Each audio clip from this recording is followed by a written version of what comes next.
loolu nga waxoon ne premier tour mënu fee am. non li ma waxoon. non dama jàpp ne loolu nga waxoon da nga ne woon premier tour mënu fee am ah. xam yéen waa Pastef chaque jour ngeen wax loolu xam ngeen ni.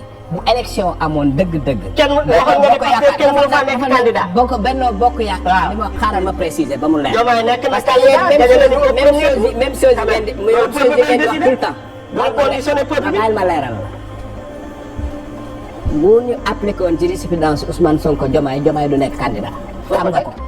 Diomaye ça fait l'un des rares candidats. l'un des rares candidats boo xam ne yeneen candidats yëpp dañ ko contesté avec des arguments devant la Cour suprême.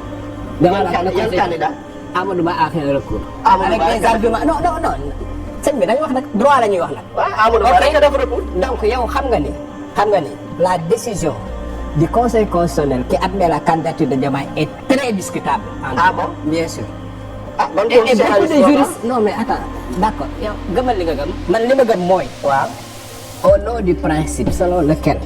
quand tu es cadre d'un parti dissous tu n'es pas candidat à une élection Diomaye warul leen. ban texte moo ko bind. man moo laa gëm. ban texte. mais toute dissolution emporte des conséquences. dissolution la dissolution bu amul conséquence ban sànq la. dissolution bu amul. deuxièmement yow da nga jàpp ne li am nii Benno Bokk Yaakaar dafa amoon candidat c'est-à-dire que l'élection était normale et n'était pas faussée loolu nga jàpp sincèrement sa diggante ak yàlla. non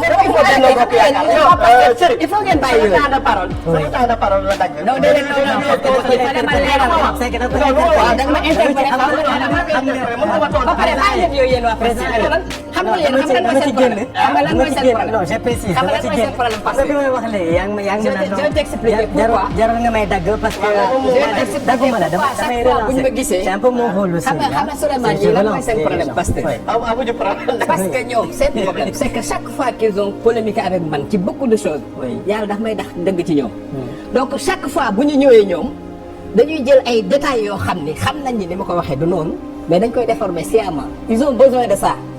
pour prouver que ni li may wax ci ñoom du dëgg alors que li may wax 90% de ce que j'ai dit da ngeen ko gis. voilà donc c'est tout voilà loolu la man dama bàyyi leen mën naa continuer. waaw daf la interpellé comme que daf la interpellé moo tax ma bàyyi la voilà dama bëggoon tamit ma préciser président Ayib encore une fois pour mu leer dagguma la damay relancer. non je comprends c'est un peu mon rôle d'accord. je comprends voilà. donc lu ma bëggoon terminer mooy maanaam dafa am lu propos bu mu wax man si propos boobu laa doon rebondir mooy maanaam daf loo xam ne c'est hypothétique nga ne lii évidence la maanaam kenn mënu fee kenn mënu fee am majorité bu confortable. waxuma nañ fi kenn mënu fee. non waxuma loolu. non waxuma loolu xam nga Pastef ça c'est l'homme Pastef 26. je t'explique l'homme Pastef 26. non dama ñoom ils sont comme ça c'est-à-dire ñoom. désinformation diabolisation non damay leeral l'homme Pastef 26. l'homme Pastef 26 comme je le définis dans le livre. c'est par définition l'être politique qui fait dans la désinformation, la diabolisation et le mensonge. Ça c'est dans l'ADN politique de Pastef. moo tax il faut ma leeral defal naa ma wax la. sëñ bi waxuma loolu dama ne démocratie fu mu toll il arrivera dans notre histoire politique muy am ay majorité étriquée wala boog mu am majorité ak beneen président. donc il faut ñu jàng culture parlementarisme ak dialogue politique loolu laa wax. waaw man nag bëgg mu leer na voilà leer na allez parce que ñii dañ lay déformer ba pare. bu ñu demee indi seeni machine de propagande pour raconter n'importe quoi.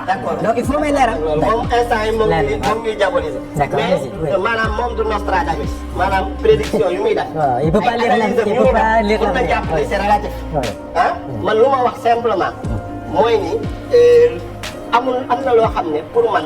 Sénégalais yi peuple sénégalais moo war a décider. peuple sénégalais su décider comme nu mu defee le 24 mars mu jox une large majorité. en tout cas au camp du président de la République Diomaye président Diomaye président Bassirou Diomaye Faye warul bett kenn du scandale logique la cohérence la continuité la. leneen lu mu bëgg a wax mooy ni par rapport ak li fi jàll. élection présidentielle yi. candidature Diomaye yeeg yooyu yëpp yaakaar naa ni conseil constitutionnel a dit le droit sur ce point là.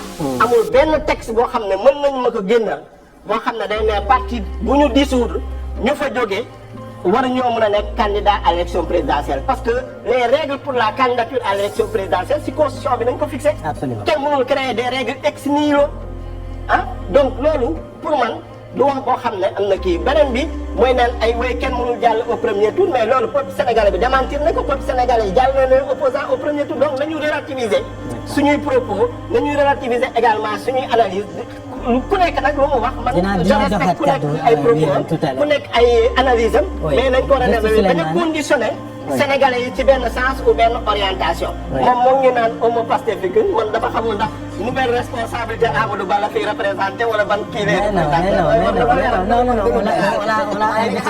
en tant que chroniqueur non c'est important que je reprécise parce que xam nga c'est ça l'ADN de Pastef c'est la déformation donc man xam naa leen man mënuñu maa jaar fenn mon frère analyse politique du divination analyse politique da ngay jël un certain nombre d'éléments ci yi nga xam ak surtout élection il y a des mesures il y a des sondages mon frère même seen parti bi le responsable là ils savent que le résultat n'a rien à voir avec les sondages de départ amul benn je parle sous la supervision des instituts du sondage du Sénégal amul benn sondage jusqu'à ce que Macky Sall di lâcher Amadou Ba maanaam di fausser élection bi boo xam ne dafa joxoon Diomaye vainqueur au premier tour amul ça n'existe pas. D'accord. te loolu Diomaye xam na ko Sonko xam na ko si la informé. donc il faut arrêter. Merci. beneen bi ci topp non attends c'est important que je le dise yow li nga wax ni en fait da nga ma attaqué mais c'est pas ça qui t'intéresse xam nga moo la intéressé l'idée que c'est-à-dire que l'idée que ma wax la ni le corps électoral doit être fragmenté loolu mooy sa problème. man dama gëm ni jël une majorité écrasante jox ko Diomaye baaxul ci Sénégal. man loolu laa d'accord léegi non xam nga non je l'argumente man kenn mënu ma complexé ay affaire ay Amadou Ba je m'en fous man kenn du ma complexé ci loolu. man j'ai pas le complexe de l'opposition je dis ce que je pense. xam nga laa bëgg a xamal démocratie ak équilibre démocratique déjà ñii amaguñu majorité parlementaire ku wax sax ci dëkk bi ñu tëj la kaso boo nee nii Suzanne Camara ma nga kaso. nu mu tudd nii colonel naka ma nga kaso. ku wax c'est-à-dire réew mi kenn mëntu la wax ku wax ñun la le projet mënatuñu sax jël doomu réew mi ñu am compétence ministre de la santé taxaw ni il faut nga nekk Pastef pour ñu mën a jël sa CV. il a reprécisé. mais léegi imagine-toi. imagine-toi. non mais attends imagine-toi. yow nit ñu commencé loolu. mais boo jëlee majorité parlementaire jox leen ko xanaa dictature nazi la ñu. Yérim loolu on va attendre Yérim. l'analyse c'est le peuple. démocratie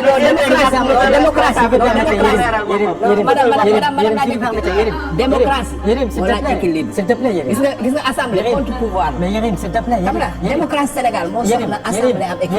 Yérim s'il te plaît. il y a d'autres gens donc.